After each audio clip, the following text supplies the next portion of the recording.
So it's 11, so I'll get started. Hi, everyone. Welcome to our virtual teacher externship hosted by Elevate Ed AZ and the Center for the Future of Arizona.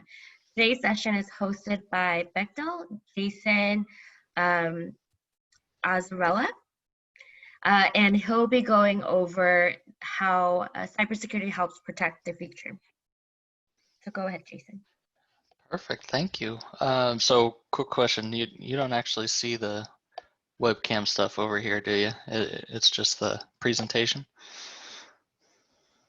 Correct. Okay, all right, just making sure. Yeah, so I'm Jason Azarella. I work at Bechtel, which is a construction company. So it's super weird to talk to folks and them ask like, oh, what part of security, and are you part of like an MSP, or are you part of like Google or Facebook? No, I'm in a construction company. So the question always comes up of like, why the heck does a construction company have their own security team? In short is basically they noticed that there was obviously a need, as we're seeing throughout the course of time over the past about 10 years, that need has been just getting needier. There's a very large increase in how much we need talent, how many jobs are out there. It's one of the very few that's still increased during the time of COVID.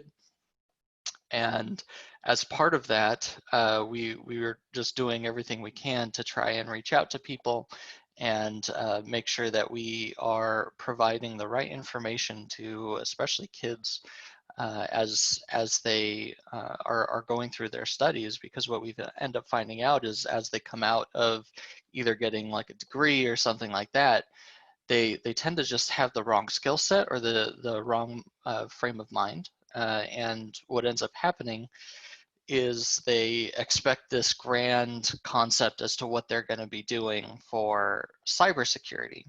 And it generally doesn't match up one for one, and then they either end up leaving because of burnout, because there's just too much alerts, too many things that they have to look at. It's basically puzzles constantly every single day, and that does a lot of things to the brain.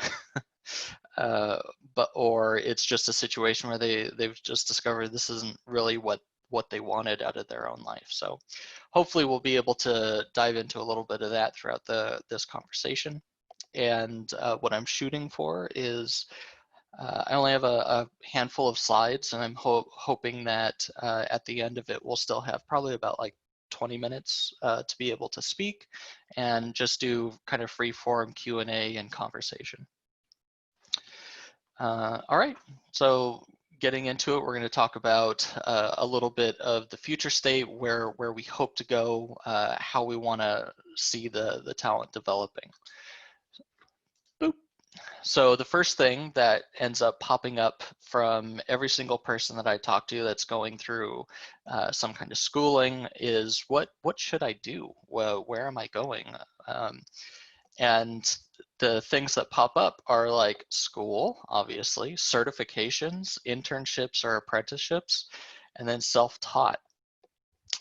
These are well, just to provide some insight on our team, we only have maybe a couple people that have anything relevant to cybersecurity or even IT in general as our degrees. A lot of this is just folks who have been very interested in puzzles, very interested in behaviors, understanding behaviors, and it helps us in the means to, which we'll talk about a little bit later, identify the actor and try and understand what they're doing and what they're going after. Whereas in something like a certification, you tend to get told like, this is exactly what you need to worry about. This is what you're looking for. This is how a tool's used.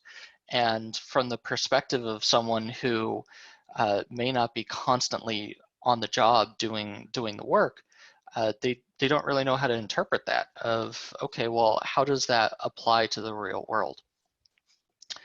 So the question comes up of what's most important, and there's no real answer to that. You'll have a whole lot of folks telling you this isn't worth it, this isn't worth it. Like certifications are a big thing within the IT realm, not just cybersecurity. But folks utilize that as a means to say like, oh, well, this person was able to pass this specific cert, so that means we have some kind of expectations. From what doing all of the interviews over at Bechtel and just conversations with folks, I've found that that is that is a very false statement. Same thing with school, and really out of all of these, out of like what's the best, the truth is it's what you get out of it. Like, well, what you put in is what you get out, I think is the overall statement. And what we've got here is I don't know if anyone knows what the Phantom Toll Booth is, but we've got King Azaz and the Mathematician, and their whole thing was which one matters the most? Is it letters and letters and words, or is it numbers and mathematical equations? And the whole concept was trying to restore rhyme and reason in this very chaotic world.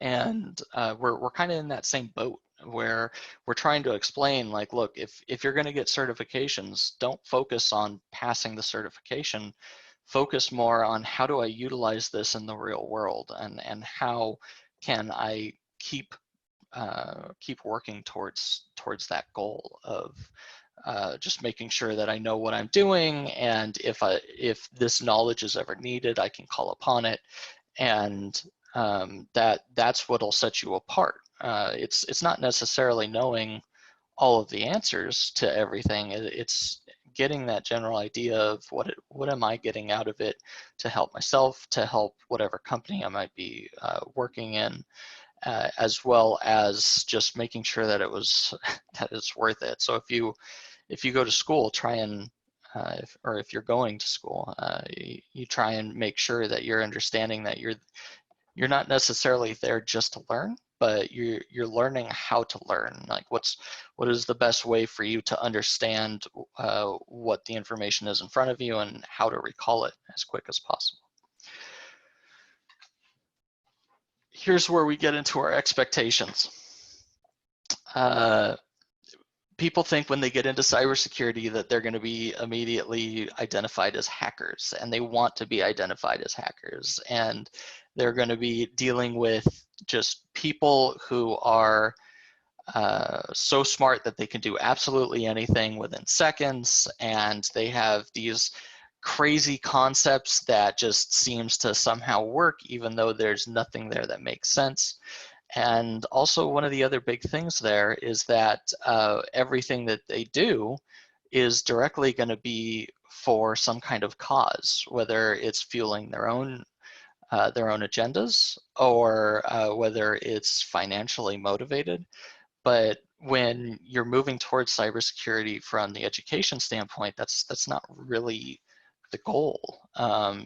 What you end up doing, and this is where a lot of people end up leaving, is you get placed in your what would best term be, entry level job, and that part of that entry level job is just log analysis. And so we see on the top right here we have this crazy pattern of up, down, up, down, up, down, up, down. And that's what a lot of folks are looking for, is someone to be able to see, oh, well, these logs are coming in. For some reason, they're coming in strange spurts. And is there a way that I can explain what exactly is going on here based off of either the graph or based off of the raw log that is presented to me? Now, some of this information I will be going over on Thursday as part of our workshop to show you how exactly we go from understanding information that is presented to us, whether it be through like an email or some type of log that says, oh, this specific URL was hit. Can you take a look at it? And give you real world examples as to how that can turn into something such as like a full-on compromise. So we'll have a lot of fun stuff on Thursday. Today's mostly going to be that dry understanding of what exactly is cybersecurity, and or I should say, what are we lacking in cybersecurity. The next thing is the entire fact that your expectation is to break into things as that hacker, as that black hat, but that's not something that's going to net you a pretty good future, depending on how well you do. Of course, there's definitely stories of folks who end up getting recruited by three-letter agencies after they've already served a few years in prison. But generally, you don't want to go to prison first just to get your life in check. But sometimes it happens. And in this specific case, what we want to do is explain, like, the reason why you'd want to try and break into things is to focus on how does it happen, not necessarily the fact you can do it, but the fact of the matter is that, well, when we do it, we can see it within the logs and understand what I should be looking for, whether it's some kind of pattern, or whether it's just some sort of request that's made that the backend system doesn't really know how to interpret, or it does interpret it and it interprets it in the expectation of what a computer system expects, which generally in most cases, a lot of things are built around a binary option of yes or no, true or false. So if I can force something to always see something as true, I may be able to do things like bypass authentication.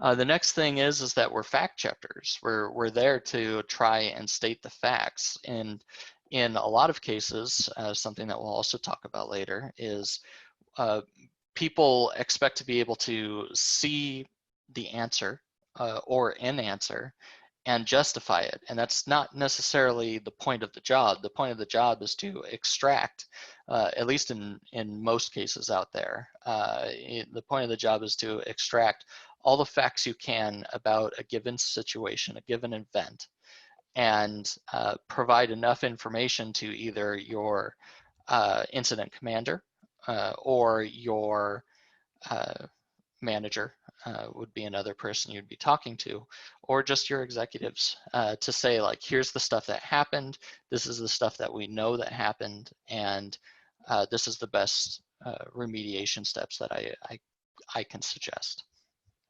And the other thing is intelligence gathering. Intelligence gathering gets missed a lot, and it's something that I don't see fairly often in a lot of folks who do come in for interviews. Is usually the answer is I Google everything, which totally valid. Googling everything is a good portion of my job. But there's a lot of websites out there that also are a good place of reference that are probably better for the first places that you can go. And I actually have some examples of that later on in the slides to help folks understand where they should be driving towards within the cybersecurity realm, just what websites are the best to go to. Coding, there's things like Code Academy, and those are good places for any folks who are doing programming tracks or anything like that. But for the cybersecurity side of things, there's ones that have like full repositories of all the malware you can possibly think of. And it gives you full-on details of everything that's within the malware, why it runs certain ways, the behaviors of that malware, what other things does it touch, how does it touch it. So there's a lot of really cool stuff that's out there, and people tend to utilize Google to get to that information. But if that data is not indexed, they might be missing things. Next question is always who are we up against? And there's this stigma of like, who are the bad guys? We've got security researchers, we've got hackers, different nations and criminal organizations. And we all always have this perspective that they're the ones doing wrong, which it's not really the case. It's hard to say that a nation is doing something wrong when we're not that nation, right? Like it's like, oh well, this nation is hacking another one. Well, the in short is every nation is hacking every other nation. Like we all have our own things. And for a while there, we were trying, as the U.S., we're trying to take the stance of like, oh, we would never do such a thing. But then it came out like, yeah, we do it. We have our own team. So the fact of the matter is just it's nations that have some kind of agenda, some kind of plan. Things like China and Russia, the things that we have to understand is just how far out do they plan? In the U.S., and in a lot of cases, we plan out maybe 5 years of what is our future going to look like, whereas China has a known like 50-year plan, and potentially even further. Russia's also got this long-standing idea and plan of where they're going to take themselves. So when it comes to exactly what they're targeting and why they're targeting it, it's for a reason. And there's a lot of cases where people don't think about that while an actual attack is happening. It's more focused on the now and the moment, and then all of a sudden, when you start thinking about that, then also take into account what type of information was targeted when they either extracted something or attacked something. Everything becomes a lot more clear of like, oh, well, you're going after this specific intellectual property because maybe you're trying to extract some kind of design for better infrastructure, or in some cases, I believe that there was plans for like a specific type of plane that was extracted some odd years back from China, and then they started building them and stuff like that. So there's reasons behind everything. Hackers, or the term hackers, generally they're the reason why they would do something such as like anonymous. It's either going to be financially motivated or a cause.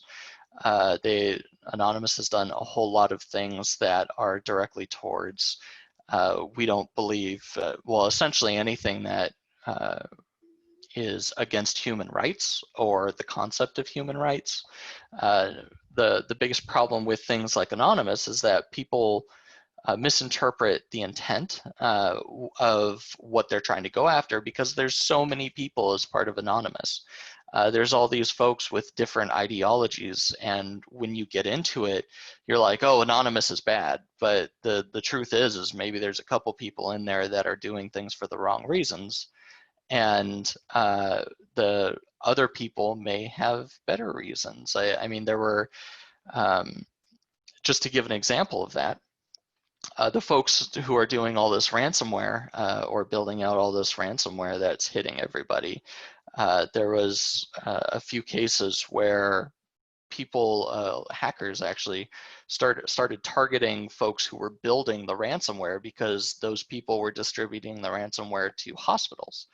And folks like Anonymous were like, no, that's not okay. Like if you're going after just your everyday person, or everyday company that who knows what their real agenda is, that's one thing. But if you actually go after a hospital, something that affects everybody in some way, shape, or form, that's not all right. So it becomes a who watches the watchman type of deal, where it's I don't necessarily think any of them are wrong, but at the same time, like there's definitely some gray areas and issues with it.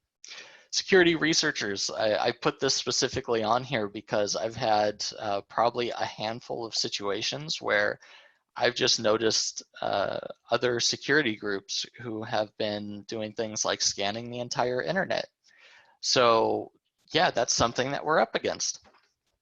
It's not necessarily a negative thing, but if they're constantly sending traffic to us, that's sending out all of these alerts because they're looking for something, or they're trying to find something, or they're testing something. that affects our day-to-day, and not just our day-to-day, but it also affects the company in the sense of like can we actually build out proper metrics to say what we know is attacking us, why they're attacking us, and how that's happening. So security researchers end up having, um, they love to have fun, we'll put it that way. And criminal organizations, that's overall where a lot of this ransomware is coming from right now. And I don't mean just your everyday person. This is usually like actual organized crime. Folks with multi-layers of employment, and person at the top is directing exactly how things are happening, where things need to go. And in a lot of cases, that's where a lot of these, hey, check out this invoice number stuff comes from, is you'll end up accidentally double clicking something, and then all of a sudden they have a backdoor on your machine, and they start trying to do some kind of info stealing.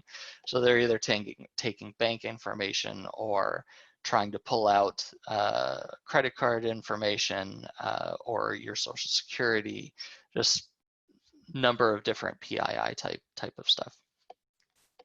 But what do they all have in common?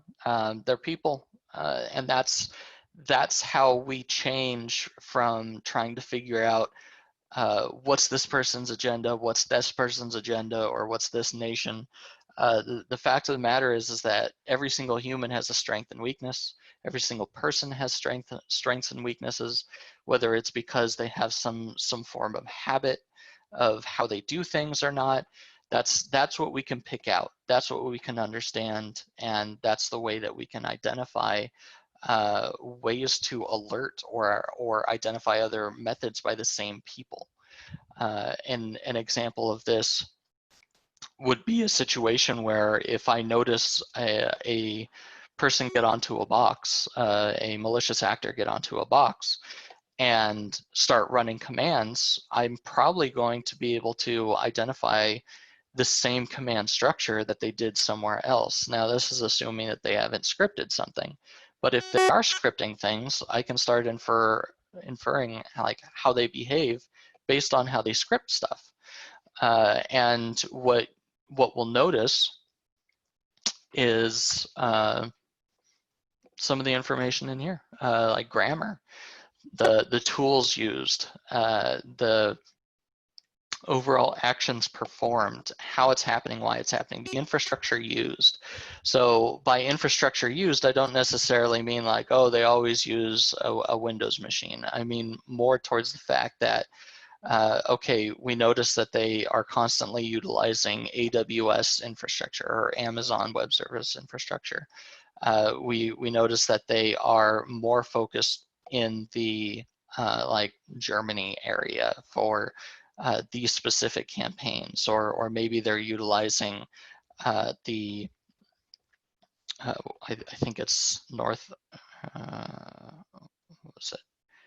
We'll just go with California. We'll say that they use California's AWS infrastructure, or maybe they use Google infrastructure.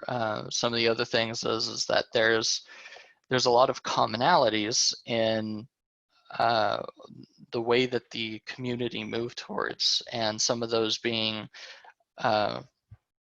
one person who's really good at something will gloat or talk about what they've done. You'll have about 20 or 30 other people, if not more, trying to do the same thing.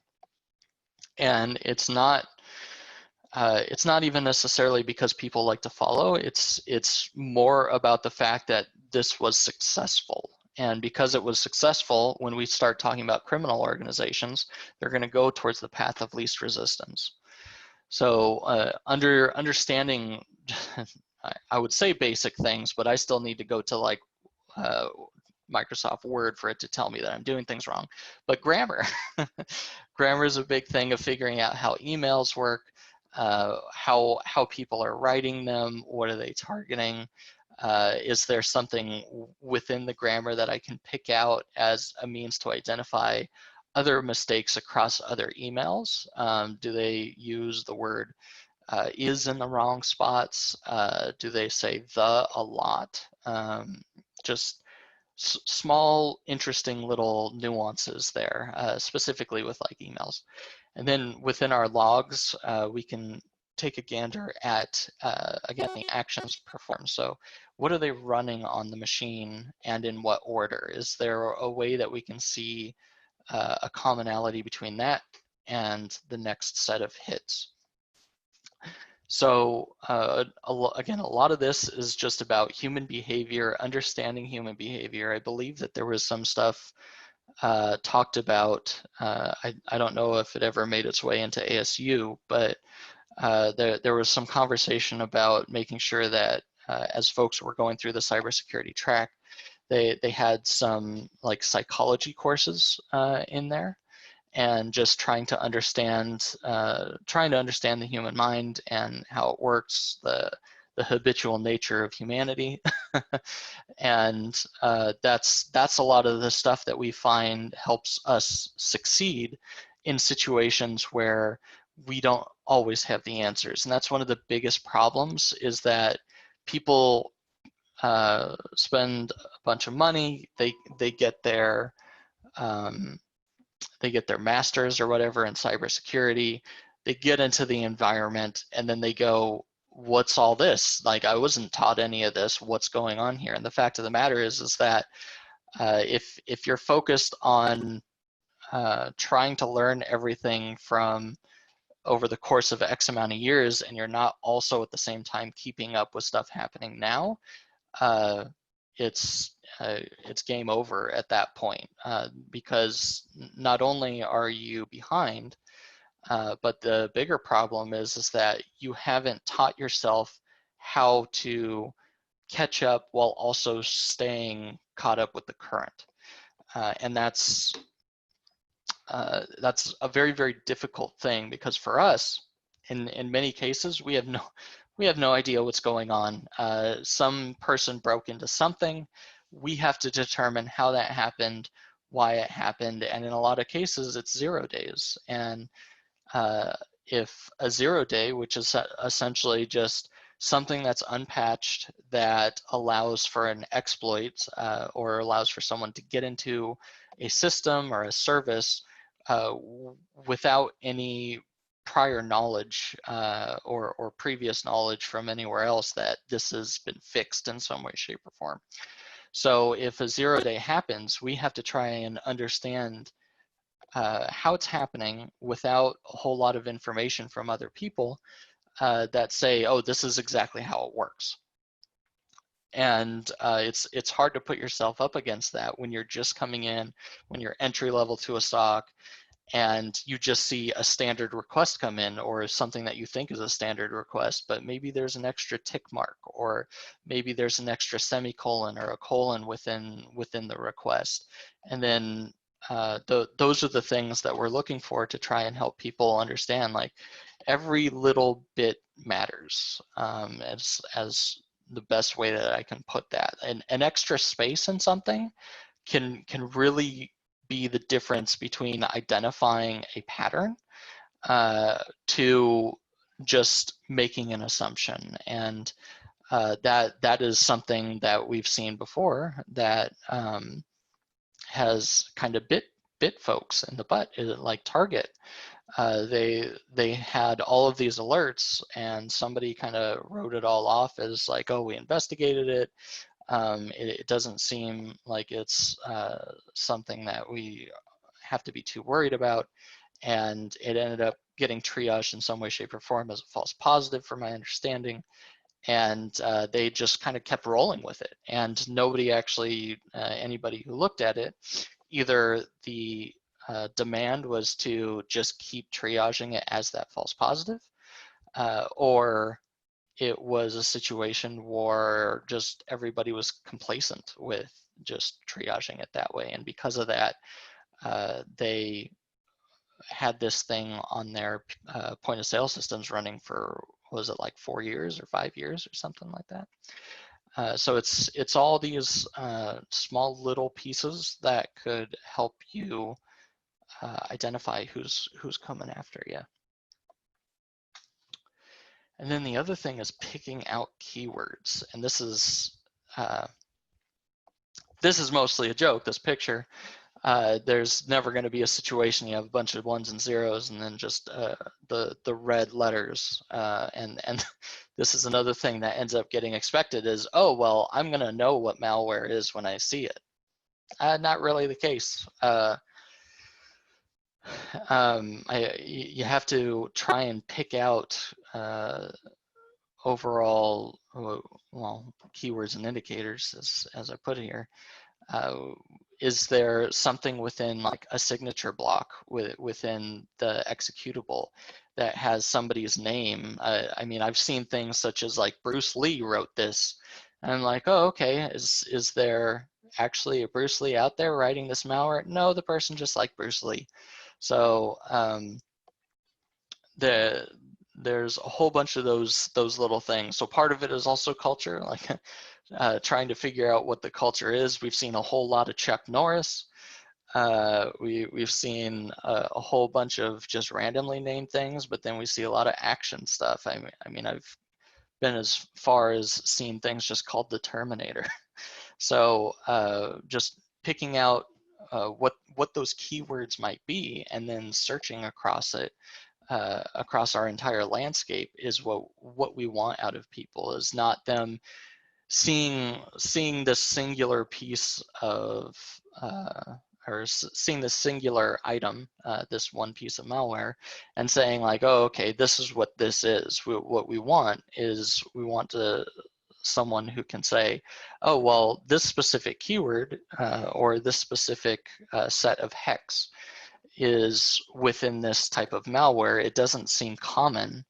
And because of that, I want to end up searching across the rest of the enterprise to see if we have any other instances of it.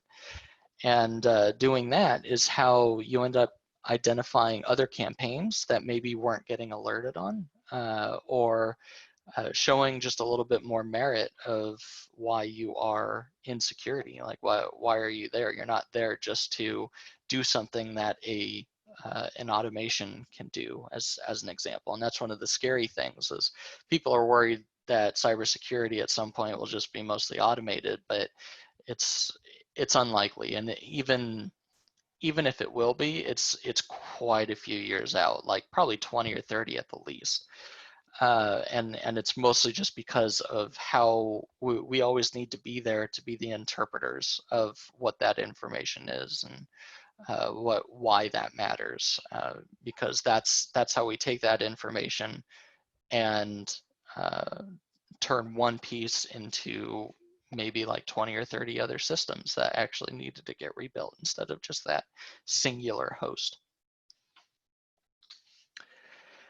So here's what I wanted to get a little bit into researching. The one thing that I've found the most common is that there's a lot of people that are really good at making logos. I'm terrible at coming up with any idea for logos, but we've got Robin Hood elk, and we've got some pretty cool looking dragon on here. But for the most part, a lot of the stuff that I provide to students when I talk with them is things like VirusTotal, which is the giant repository of malware. You can just dump a whole bunch of different types of indicators in there and say, hey, is there anything on here that might associate to this? And it goes, yep, here you go. And it's very, very quick. Domain tools helps us research IP addresses. This will give you information such as overall geolocation of where that might be hosted, the essentially like what is the person who owns it.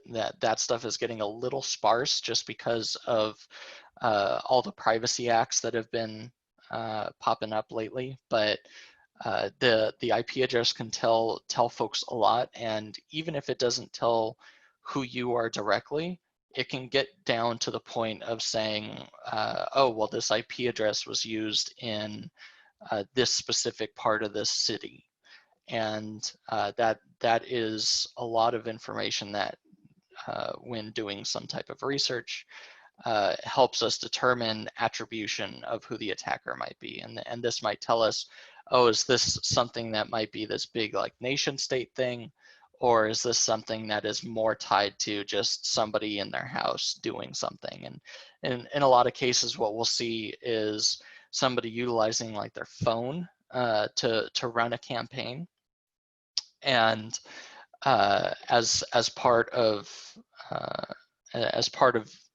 running through that campaign, we'll identify like, oh, it's just this small set of folks potentially, and in a lot of cases it's like in Nigeria, where they just sent this out from a burner phone, and they're waiting to see if they have anybody send the Nigerian prince like $20,000 or something of that sort.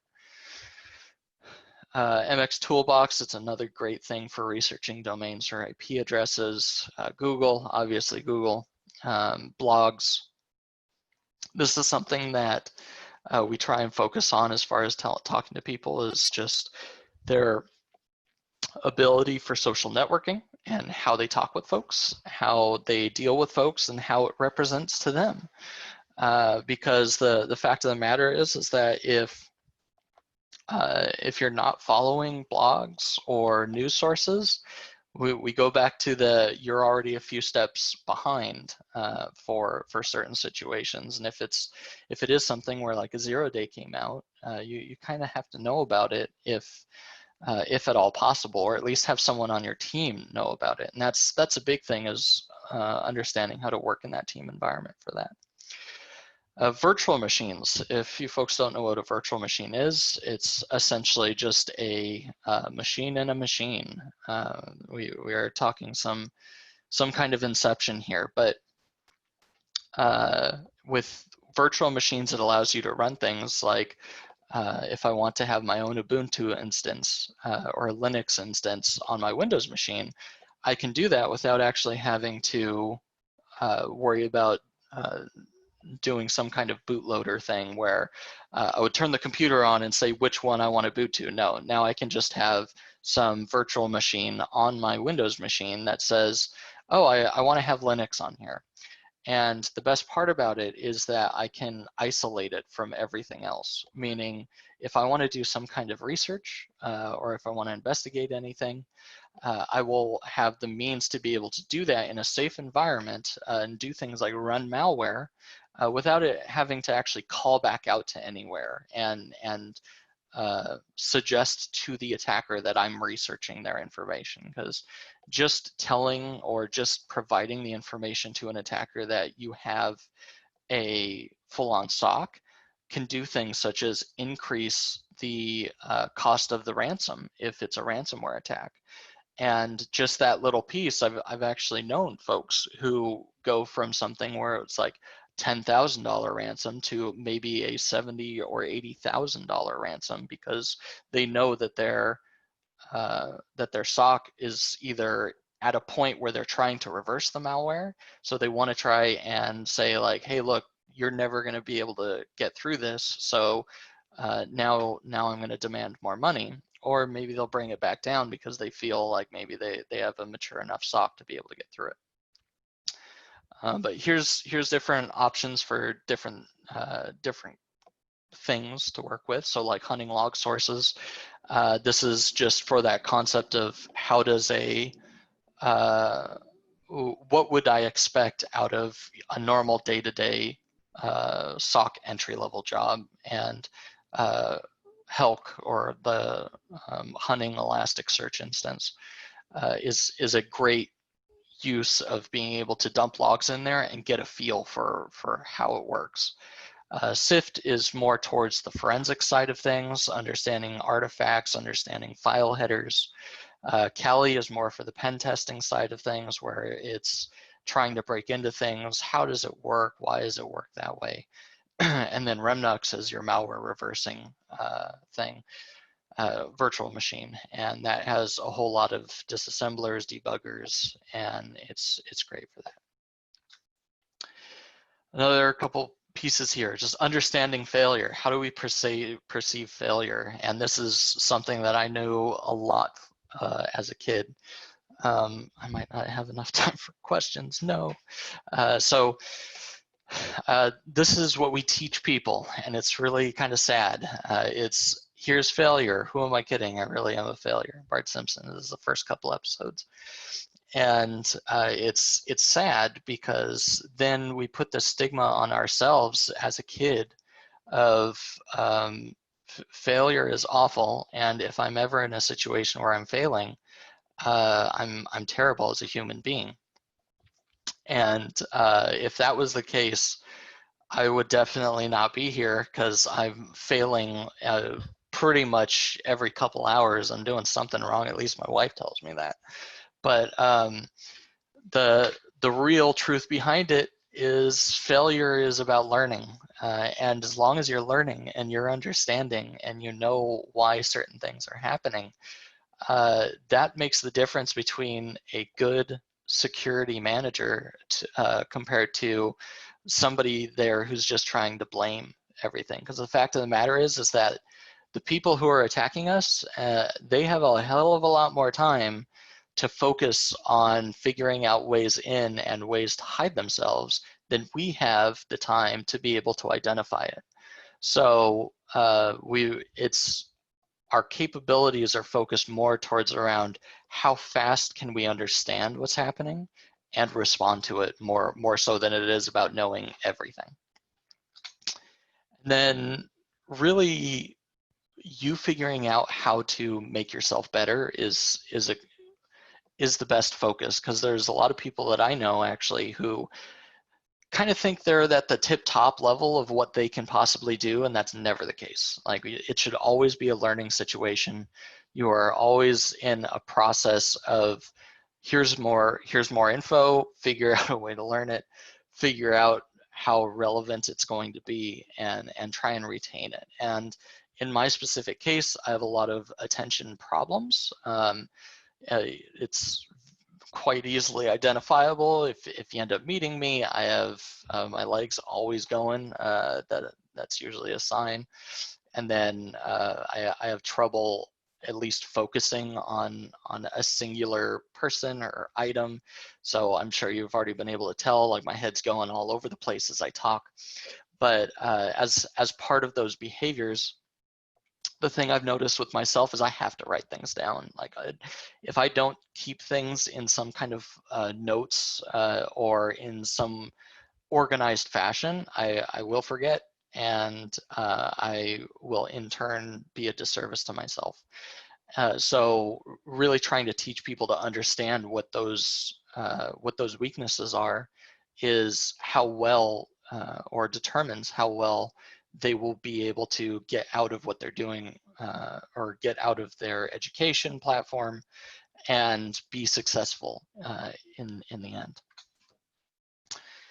So the last slide here is excelling, figuring out how to do better in security and providing some of that information of how to be better. Removing yourself and ego, that's it's kind of a dumb thing to put in there, but at the same time, we see that people get in their own way the most. Like, that is one of the worst things that happens for people, especially in interviews, is they'll talk about how they did some grandiose thing, and then we start asking them, like, well, how does that happen? Why did that happen? What are you doing there? And it just starts breaking down. And when it starts breaking down and you have some form of ego behind it, or some kind of feeling that you did things right, it puts you in this defensive posture, and that defensive posture will in turn make it impossible for you to grow as a person. So removing yourself and ego is a big thing. Motivation to work in a team is huge. And God, I tend to ask everybody, like, have you ever worked in a customer service job? Well, if you haven't, or or retail or anything like that, chances are, if you're just coming right into cybersecurity with no prior work experience, you're going to be in for a world of hurt, because you're supposed to be working with people. You're not supposed to be telling them what to do. You're supposed to be getting to an end goal together as a team. And uh, it it will really show to your character whether or not you can communicate that information with somebody that maybe not doesn't even speak English. Like it's situations of being able to adapt and understand culture as well. Like, how exactly does this person present themselves to you? Do they first start with your first name? Do they first start with your last name? Do they say Mr. Blah, Mrs. Blah? Um, those are sorry, those are those small little things that helps us interpret, well, how do I talk to that person to also help them understand that I want to work with them, I want to help them, and we're working this as a team. And that's one of the huge things that I can say about Bechtel is ever since even the start of us coming in about 2012, everybody has always been team focused and wanting to help. So removing bias is a huge thing. Taking a sip of water. And I swear to God, I wish every single class, every single certificate started off with explaining to somebody the differences in biases, like cognitive bias and confirmation bias, because it really will talk to your character if you can identify if you can identify your own biases, and being able to see something and say, okay, this person, and as an example, let's say somebody found someone doing something illegal on a machine, and they quickly make the assumption that, oh, this person did it on purpose. Well, now they have put this person that they don't really know in a position that they're automatically a bad guy, when the fact of the matter is it's highly possible that maybe this was generated by some kind of ad, or maybe this was generated by some other means of malware that is on the box that maybe put some kind of bad files on the machine without this person even knowing. However, you're now immediately telling yourself, like, oh, I have to prove that this person's bad. Or confirmation bias is another thing, where somebody has identified one specific log and say, oh, well, this must mean they're compromised. And then they try and focus just on that specific log and say, okay, well, now I have to force myself to believe that they're compromised. So what other logs tell me that they're compromised? Bias is a huge thing. It's the worst enemy of an analyst. However, the truth is, everybody deals with it in some way, shape, or form. Everyone's going to have some form of bias, and they're the ones that have to interpret it, understand it, and be able to figure out ways to combat it, or accept when somebody else tells you, like, hey, I don't think that's right. I understand that you found all of this stuff through this work, but let's go back over it. So this is where we start running into asking questions. General detective work: who, what, where, when, why, how. That's part of an analyst's life cycle. um, Alternative competing hypothesis: just challenging yourself, or the scientific method, challenging your theories and challenging yourself as far as, do I know for sure that this is real? Or this is what this is telling me? Is there a different way to interpret this story? And that's what we need to focus on trying to explain to folks. I hope that some of this is, I mean, I'd love to be able to work with folks and try and find ways, if maybe you're teaching IT, or maybe you're actually teaching cybersecurity, means to be able to help add some of this type of stuff into your daily workload. So if you are in a situation where you want to reach out to me, I'll definitely provide some, uh, at least my email address, just to give you some ideas of how we've done it on our side over at Bechtel.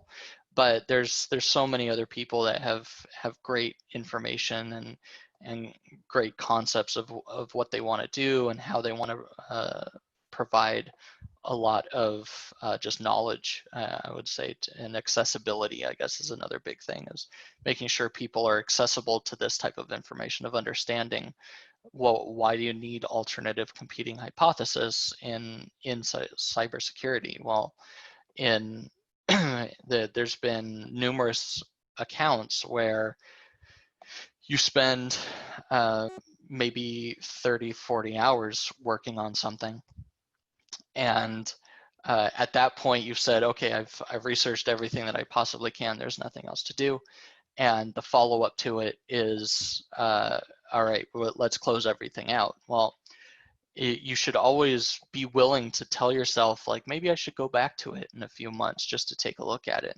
and see if something comes up. It's kind of like the idea of when you're coding, I think people called it like rubber ducky coding or something like that, where they would talk to a rubber ducky while they're coding and trying to get through a problem.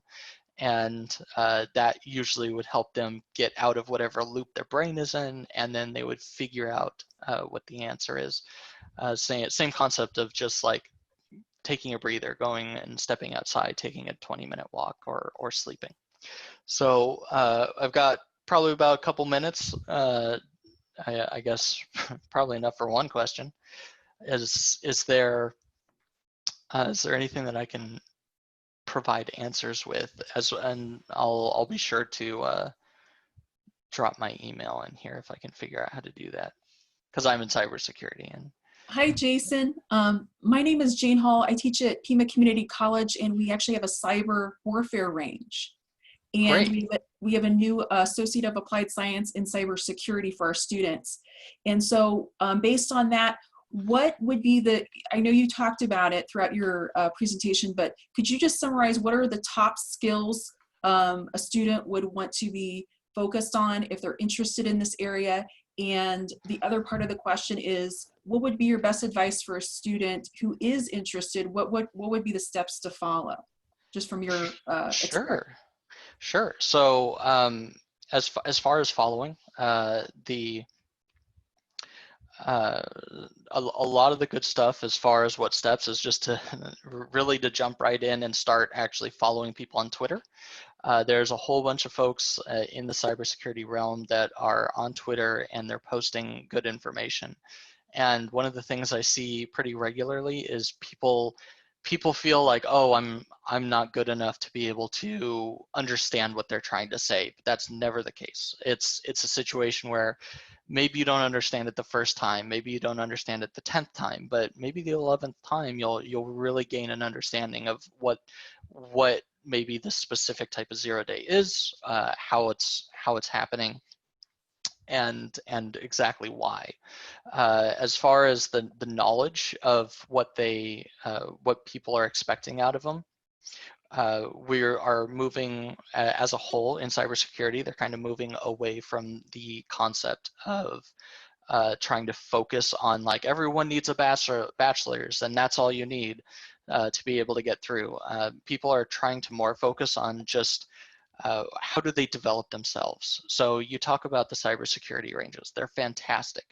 But the biggest negative that I've seen about the cybersecurity ranges is people go in there and they don't understand what they're doing. They will experiment with things like a Cisco router and break into the Cisco router. But then you ask them, like, well, how's that happen? I don't know. I ran a Metasploit module. Okay, well, that's not security. Running Metasploit doesn't make you a security professional. It's understanding that, oh, maybe there's some kind of memory overflow within this, and this actually pushes the stack up. Then memory allocates itself to say, oh, okay, well, this part of the overflow happened, so whatever's coming out of it must be properly authenticated or is set to true, something of that sort. Multiple different things in there. But as far as what they need to research, things that are always good is having just basic fundamentals of operating systems, just core fundamentals, understanding where folder structures are, how do things like the MFT work in Windows. That's the master file table, and it tells you where all files are. Same concept with Linux, as well as with Mac. The other big stuff is network fundamentals, and just having core competency and understanding those fundamentals of stuff will help you get further. DNS, understanding how DNS works has been a go-to question that a lot of interviewers had for a while, which is can you actually properly describe from start to finish what happens when you go to like google.com on your web browser? And if the answer takes less than maybe a couple minutes, then that person really doesn't understand DNS, because it is something that people can talk hours about if they really know and understand the core functionality. The one thing that we do want to promote as much as possible is mentor and mentoree relationships. So I would love to actually get something going with all of the cyber warfare ranges that are out there, to where we have means to be able to provide capabilities of mentorships for anybody who's actually interested and trying to move forward, specifically for this answer, just because it's kind of a loaded question and there's a whole lot of data behind it. So thank you, Jason, and thank you, Jan, for the question. We are at time. And so, as Jason mentioned, you're more than welcome to reach out to him to continue this conversation.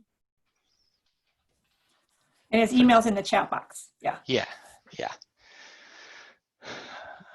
Will be and in 4 minutes. Okay. Yeah. So the one other thing that I will mention again, Thursday, we'll be doing a little workshop, and the workshop will have probably a little bit more downtime throughout the conversation, because I plan on having folks actually engage with stuff. So if you do have questions and want to ask me directly, or if you don't want to just email me, I'll be available then. Great. So thank you, everyone. We're going to end this meeting, and I hope we can all still connect offline. Perfect. Thank you. Bye, everyone. Bye, everybody. Thanks, Jason. Yeah, thank you. Boop.